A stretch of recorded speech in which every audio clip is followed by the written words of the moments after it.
Hello and welcome. इस video में हम उत्तराखंड से संबंधित कुछ प्रश्न देखेंगे। तो शुरुआत करते हैं। इतिहासकार अबुल फजल ने अपनी पुस्तक आईने अकबरी में लिखा है कि मायापुरी हरिद्वार के नाम से जानी जाती रही है। तो प्रश्न यह है कि यह इतिहासकार अबुल फजल किस मुगल शासक के समकालीन था। तो सही आंसर है अकबर। इतिहासकार अबुल फजल अकबर के समकालीन था। अगला प्रश्न है कि 1983 में मोतीचूर, राजाजी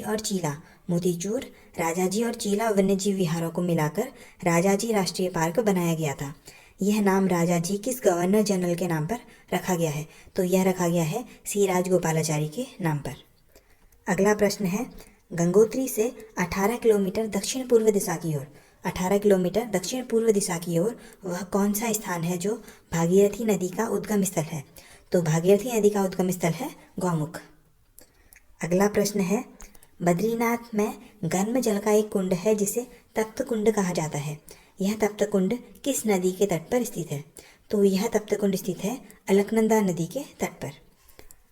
अगला प्रश्न है, पंच केदार में तीसरा केदार कहे जाने वाले तुंगनाथ मंदिर जहाँ पर शिव जी के हाथों की पूजा होती है, इसके गुंबज में कुल कितने द्वार हैं। तो तुंगनाथ मंदिर के गुंबज में कुल 16 द्वार हैं। अगला प्रश्न है, भागीरथी नदी और अलकनंदा नदी अर्थात सास और बहू नदियों के संगम पर कौन सा प्रयाग स्थित है। तो भागीरथी नदी और अलकनंदा नदी के संगम पर स्थित है देवप्रयाग। अगला प्रश्न है कि उत्तराखंड में किस मंदिर के बारे में यह मान्यता है कि भगवान राम ने भगवान शिव की 1000 कमल पुष्पों को अर्पण कर उपासना की थी। तो भगवान राम ने भगवान शिव की 1000 कमल पुष्पों को अर्पण करके कमलेश्वर मंदिर में उपासना की थी। अगला प्रश्न है, नलताल को कमल पुष्पों की अधिकता के कारण किस नाम से जाना जाता है। तो नलताल का एक और नाम है कमलताल। अगला प्रश्न है, नंदा देवी मंदिर में प्रतिवर्ष किस दिन एक विशाल मेले का आयोजन किया जाता है। तो नंदा देवी में प्रतिवर्ष भाद्रपद अष्टमी को एक विशाल मेले का आयोजन किया जाता है। अगला प्रश्न है कि किस पर्वत को छोटा कैलाश या आदि कैलाश भी कहा जाता है। तो इसका जवाब है ओम पर्वत। ओम पर्वत को छोटा कैलाश या आदि कैलाश भी कहा जाता है।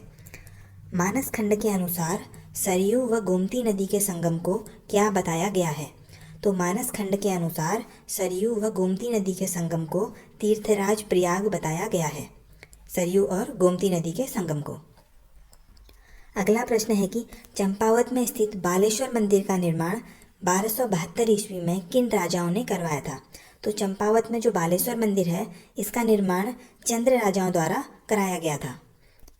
कत्यूरी व चंद्र शासकों द्वारा निर्मित 3 गढ़ जिनके नाम हैं रामपुर, लक्ष्मणपुर और चैतान, ये किस क्षेत्र में स्थित हैं। तो कत्यूरी व चंद्र शासकों द्वारा निर्मित रामपुर, लक्ष्मणपुर और चैतान ये रुद्रपुर क्षेत्र में स्थित हैं। अगला प्रश्न है कि उत्तराखंड में सुमेरु और स्वधाम गुफा किस स्थान के पास स्थित है। तो सुमेरु और स्वधाम गुफा गंगोली हाट के पास स्थित है। अगला प्रश्न है, पूर्णागिरि मंदिर जो टनकपुर से 20 किलोमीटर दूर समुद्र तल से 3000 मीटर की ऊंचाई पर स्थित है, यहाँ पर सती माता का कौन सा अंग गिरा था। तो पूर्णागिरि मंदिर में सती माता का नाभि स्थल गिरा था। अगला प्रश्न है, 3 किलोमीटर लंबा और 380 मीटर चौड़ा पिंडारी ग्लेशियर किस शिखर के पश्चिमी ढाल पर स्थित है।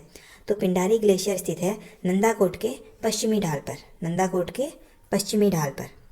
आगे देखते हैं। अगला प्रश्न है, कत्यूरी राजाओं की राजधानी के रूप में प्रसिद्ध वह कौन सा स्थान है जहाँ पर सबसे अधिक कस्तूरी मृग वाला वन्यजीव विहार भी स्थित है।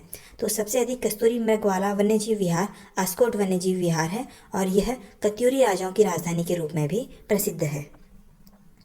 अगला प्रश्न है कि गांधी कुटी तथा गोलू देवता के मंदिर के लिए कौन सा स्थान प्रसिद्ध है। तो गांधी कुटी तथा गोलू देवता के मंदिर के लिए ताड़ी खेतना स्थान प्रसिद्ध है। अगला प्रश्न है, मुक्तेश्वर के पास वह कौन सा स्थान है जहाँ पर सेब व नाशपाती के केंद्र हैं तथा महादेवी वर्मा की स्मृति में एक संग्रहालय भी स्थित है। तो मुक्तेश्वर के पास रामगढ़ नामक स्थान पर सेब और नाशपाती के केंद्र भी हैं तथा महादेवी वर्मा की स्मृति में एक संग्रहालय भी स्थित है। वह स्थल है रामगढ़। आगे देखते हैं। अगला प्रश्न है कि शिवजी के किस प्रसिद्ध मंदिर से मधुगंगा तथा विषगंगा नदियाँ निकलती हैं। तो शिवजी का वह प्रसिद्ध मंदिर है तारकेश्वर मंदिर। अगला प्रश्न है, विक्टोरिया क्रॉस प्राप्त करने वाले गबर सिंह नेगी जी की याद में प्रतिवर्ष 21 अप्रैल को किस स्थान पर मेले का आयोजन होता है? तो विक्टोरिया क्रॉस प्राप्त करने वाले गबर सिंह नेगी जी की याद में चंबा नामक स्थल पर प्रतिवर्ष 21 अप्रैल को मेला लगता है। अगला प्रश्न है, केदारनाथ मार्ग में मंदाकिनी व वासुकी नदियों के संगम पर कौन सा स्थान स्थित है? तो केदारनाथ मार्ग में मंदाकिनी तथा वासुकी नदियों के संगम पर सोनप्रयाग नामक स्थान स्थित है। अगला प्रश्न है, गढ़वाल के 52 गढ़ों में से अंतिम गढ़ जो आदिबद्री कर्णप्रयाग मार्ग से 2 किलोमीटर दूर स्थित पहाड़ी पर है, उसका नाम क्या है? तो गढ़वाल के 52 गढ़ों में से अंतिम गढ़ जो है उसका नाम है चाँदपुर गढ़ी। ठीक है, और चाँदपुर गढ़ी जो है ये आदिबद्री कर्णप्रयाग मार्ग से 2 किलोमीटर दूर पहाड़ी पर स्थित है, चाँदपुर गढ़ी। अगला प्रश्न है, उत्तरकाशी के चौरंगी खाल से 3 किलोमीटर दूर कौन सा ताल स्थित है? तो उत्तरकाशी के चौरंगी खाल से 3 किलोमीटर दूर स्थित है नचिकेता ताल। अगला प्रश्न है, भगवान राम के भाई शत्रुघ्न को समर्पित शत्रुघ्न मंदिर उत्तराखंड में किस स्थान पर स्थित है? तो शत्रुघ्न मंदिर स्थित है ऋषिकेश नामक स्थान पर। So that's all for now, thank you for watching this video.